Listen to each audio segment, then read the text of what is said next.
They're called pygmy hippos. They're just so tiny. They stay tiny for the rest of their life. They are endangered. They need our help. So I would get a refuge center for them. And I would just take all the hippos and then make them safe, and they would thrive.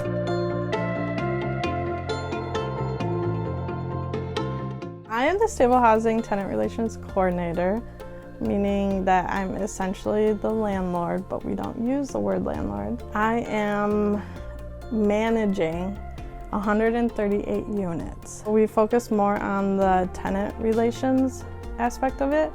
So if any of our tenants need anything, like help with their rent or anything at all, they could count on us to help them.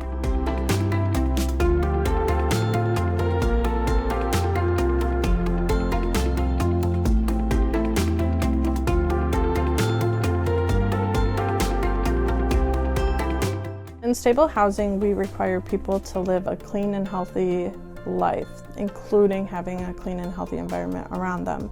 We believe that if you do have a clean and healthy environment around you, it only makes it so you can succeed. Some of our housing we do have programs with. The SRO program is where it's a single room occupancy. You rent out the room, and that means you share common areas like the bathroom, kitchen, living room. And so it's kind of on everybody to make sure that all of those things are taken care of.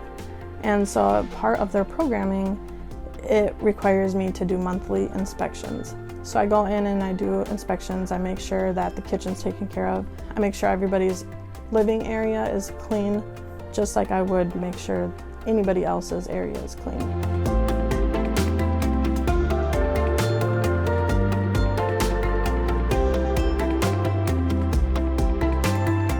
The most challenging part of my job is to make people understand that if a tenant doesn't work out in the stable housing field, if they don't meet the minimum requirements, if they don't keep a job, if they don't pay their rent, then we're gonna have to ask them to leave. We give them many opportunities to meet those minimum requirements, and some people just can't meet them. And it's very hard for us to have to put somebody out on the street, and it's because, I mean, that stands against our mission.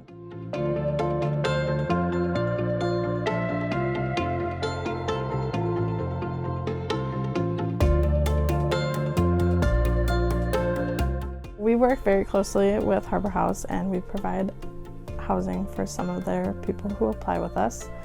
And they are coming from horrible positions. Some of them have never been on their own before or had the choice to choose anything, control anything of their life. And so when you give them their very own keys to control who goes in and out of their apartment, and then some of them cry because they've never seen themselves in that position, it's just very overwhelming, and you can't help but get a little emotional from it.